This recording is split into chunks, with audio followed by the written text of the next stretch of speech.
नमस्कार बंधुरा welcome to एसटीओन exports. तो बंधुरा এই ভিডিওতে আমরা কথা বলবো কিছু ফুটবল আপডেট নিয়ে। আইএসএল এর ম্যাচ উইক 13 কমপ্লিট হয়ে গিয়ে 14 পা রেখে দিল। তো আইএসএলটাও কিন্তু বলতে গেলে এক প্রকার শেষের দিকেই চলে এসেছে। তো সেখানে দুর্দান্ত আইএসএল জমে গেছে। আইএসএল এর ম্যাচ নিয়ে কথা বলবো। ইস্ট বেঙ্গলের নয়নের মণি জর্ডান এলসেকে নিয়ে কিন্তু বড় সুখবর বেরিয়ে আসছে, সেই নিয়ে কথা বলবো। ইস্ট বেঙ্গলের একজন প্লেয়ার, সে কিন্তু বড় পুরস্কার পেতে চলেছে। এছাড়াও কিন্তু কিছু আপডেট রয়েছে, সেগুলো শেয়ার করে নেব এই ভিডিওতে। তাই ভিডিওটা শুরু থেকে শেষ পর্যন্ত দেখার অনুরোধ করলাম। আর ভিডিও ভালো লাগলে ভিডিওতে লাইক দিয়ে চ্যানেলটাকে সাবস্ক্রাইব করে নিও, আর পাশের বেল আইকনটাকে মনে করে অন করে রেখো। আর ফেসবুক পেজ থেকে ভিডিও দেখলে পেজটাকে ফলো করে নিও, তাহলে তোমাদের প্রিয় দলের খেলার সমস্ত আপডেট তোমরা এখানে পেয়ে যাবে। তো চলো আর দেরি না করে ভিডিও শুরু করা যাক। প্রথমে যদি আমরা একটুখানি আইএসএল এর ম্যাচ উইক 13 দিকে তাকাই, তো সেক্ষেত্রে ম্যাচ উইক 13 বেরিয়ে গেছে।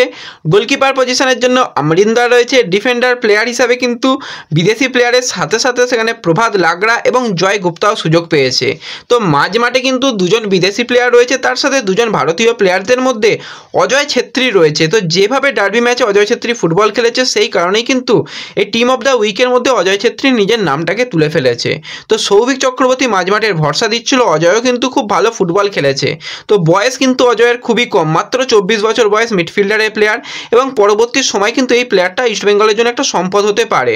তাকে যদি কোচ ঠিকঠাকভাবে ব্যবহার যেরকম করছে এবং সেও যদি ঠিকঠাক এই পারফরমেন্সটা ধরে রাখতে পারে, তো সৌভিকের ব্যাকআপকে এটা কিন্তু ভাবতে হবে না।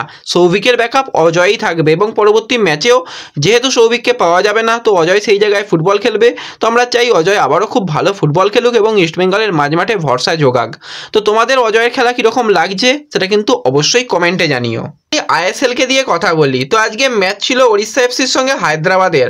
যেই হায়দ্রাবাদ বলতে গেলে তারা ইয়াং ব্রিগেড, তারা কিন্তু ভালো ফুটবল খেলেছে। প্রথম গোলটা হয়েছে 27 মিনিট। তো 25 থেকে 26 মিনিট কিন্তু পুরো নিজেদের কন্ট্রোলের মধ্যে খেলাটাকে রেখেছিল হায়দ্রাবাদ। যেভাবে তারা বল নিজেদের মধ্যে পাস খেলছিল, অ্যাটাকে যাচ্ছিল, ডিফেন্স করছিল, সেরা ফুটবল খেলছিল। কিন্তু এই 27 মিনিটের মাথায় সেখানে জোয়াও ভিক্টর একটা ব্যাক পাস করে, আর সেখান থেকে সুযোগ সন্ধানী ডিয়াগো মরিসিও সুন্দর গিয়ে ফিনিশ করে দেয়, একটা ভুল বুঝির থেকে গোলটা পেয়ে যায়। এর পরবর্তী সময় রয় কৃষ্ণা, সে তো পুরো একদম ঠিকঠাক জায়গায় যেখানে দাঁড়াতে হয় সেই জায়গায় দাঁড়িয়েছিল, তার কাছে বল আর এবং সেখান থেকে ফিনিশ, সেখান থেকে গোল করে দিল। তার পরবর্তী সময় ডিয়াগো মরিসিও আর একটা গোল করলো, এবং গোল করে কিন্তু 3-0 গোলে ম্যাচটা জিতে নিয়ে তারা পয়েন্ট টেবিলের বর্তমানে 1 নম্বর পজিশনে চলে গেছে ওড়িশা, 14টা ম্যাচ থেকে 30 পয়েন্ট। তো দুর্দান্ত একটা তারা ফুটবল খেলছে আইএসএলে আমরা দেখতে পাচ্ছি। তো আজকের ম্যাচের অনেকে স্কোর লাইন প্রেডিকশন করেছিল, অনেকেরই কিন্তু স্কোর লাইন প্রেডিকশন মিলে গেছে। তো সেক্ষেত্রে আরিয়াদীপ, সব্যসাচী, রাহুল, পিনাকি, দীপন, অমল, অঙ্কিত, বিশাল আর জয়, এদের কিন্তু কমেন্ট মিলে গেছে। তো পরবর্তী সময় বাকি যাদের কমেন্ট মেলেনি তাদেরও কিন্তু পরবর্তী ম্যাচে আশা করি কমেন্ট মিলে যাবে। তো এরপর যদি আমরা হায়দ্রাবাদের একজন প্লেয়ারকে নিয়ে কথা বলি, তো এই প্লেয়ারটা কিন্তু দিনে দিনে সকলকেই বলতে গেলে অবাক করে দিচ্ছে যেরকম ফুটবলটা খেলছে। তো 23 বছর বয়সী কেরালার রাইট মিডফিল্ডার এই প্লেয়ার আব্দুল রবিন। দুর্দান্ত গতি, পায়ের কাজ ভালো, বল কন্ট্রোল ভালো, প্লেয়ারটা কিন্তু সত্যি খুব ভালো প্লেয়ার। পরবর্তী সময় যদি অন্য কোনো ক্লাবেও সে যায়, সেখানে একটা রত্ন হয়ে উঠবে। তো মার্কেট ভ্যালু মাত্র 80 লাখ টাকা, কিন্তু এই দীর্ঘমেয়াদী চুক্তি রয়েছে। তো খুব ভালো ফুটবল খেলছে এই প্লেয়ারটা, অবশ্যই প্রশংসা করতে হয়। এরপর যদি আমরা একটুখানি ইস্টবেঙ্গলের মহিলা দল নিয়ে কথা বলি, তো ইস্টবেঙ্গলের মহিলা দলের অবস্থা কিন্তু খুবই খারাপ। তারা পর ম্যাচ আইডব্লিউএল এ হেরে যাচ্ছে। আজকেও ম্যাচ ছিল, আজকেও হেরে গেছে।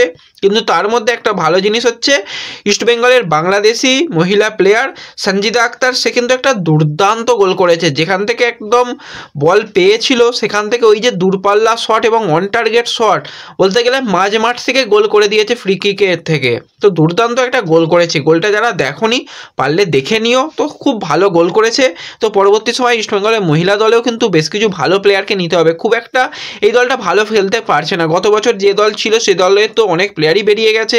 তো সেক্ষেত্রে একটু দলটাকে গুছিয়ে নিতে হবে, তাহলে কিন্তু এই দলটাও খুব ভালো পরবর্তী সময় ফুটবল খেলবে।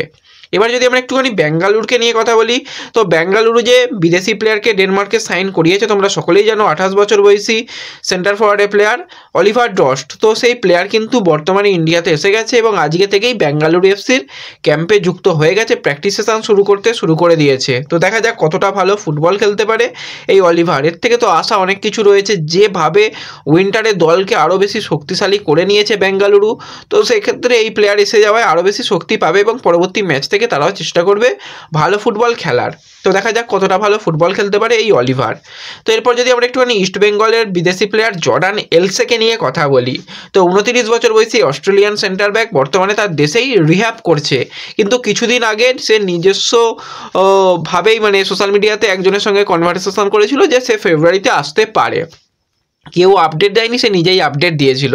তো সেটা একদম ঠিকঠাক আপডেটই ছিল, কোনো রকম অসুবিধা নেই। তো ফেব্রুয়ারি মাস পড়ে গেছে এবং বেশ কিছুদিন ধরেই দেখছি যে বল পায়ে অনুশীলন একদম শেষ মুহূর্তের ফিনিশিং যেটা বলে রিহ্যাবে সেটা করছে। এবং আজকেও সোশ্যাল মিডিয়াতে সেই রকমই শেয়ার করেছে এবং তার পাশে একটা সিম্বল ইউজ করেছে। তো সেখান থেকে মোটামুটি বোঝা যাচ্ছে সে কিন্তু আবারও ইস্টবেঙ্গলে কামব্যাক করতে চলেছে।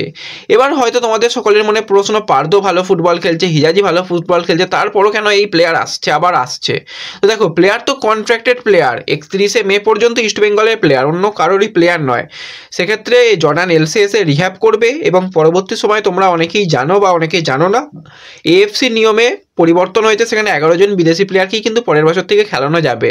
তো সেক্ষেত্রে এএফসির কথা মাথায় রেখে কিন্তু অবশ্যই কোচ চাইবে তারই তো পছন্দ করা প্লেয়ার সে থাকুক এবং আস্তে আস্তে রিহ্যাবটা কমপ্লিট করুক। পরবর্তী সময় যদি তাকে প্রয়োজন হয় অবশ্যই ব্যবহার করবে। এছাড়াও কিন্তু দলে আরও বেশ কিছু পরিবর্তন আসবে পরবর্তী সময়। সামার ট্রান্সফার উইন্ডোতে দল আরও বেশি শক্তিশালী হতে চলেছে, কারণ এএফসিতে ভালো ফলাফল করতেই হবে সেই কথা মাথায় রেখে। এবং আমি অন্তত দেখতে চাই যে ইস্টবেঙ্গলের ডিফেন্সের অন্যতম স্তম্ভ দুজন দাঁড়িয়ে থাকুক, একদিকে হিজাজি মাহের, অপরদিকে জর্ডান এলসে। সেটা এএফসিতেই হয়তো দেখা সম্ভব। আমি এই জুটিটা দেখার জন্য আগ্রহী রয়েছি। তোমরা কতটা এই জুটিটাকে দেখতে চাও অবশ্যই কমেন্টে জানিও। আর পরবর্তী সময় জর্ডান কবে আসবে বা আদেও আসবে কি বা যাই আপডেট বেরিয়ে আসুক না কেন তোমাদের জানিয়ে দেবো। তো এই ভিডিওতে এইটুকুই ছোট্ট আপডেট তোমাদের সঙ্গে শেয়ার করার ছিল। ভিডিও ভালো লাগলে ভিডিওতে লাইক করে দিও, চ্যানেলে প্রথমবার এলে চ্যানেলটাকে মনে করে সাবস্ক্রাইব করে নিও, ফেসবুক পেজ থেকে ভিডিও দেখলে পেজটাকে ফলো করে নিও এবং ভিডিও সকলের সঙ্গে শেয়ার করে দিও।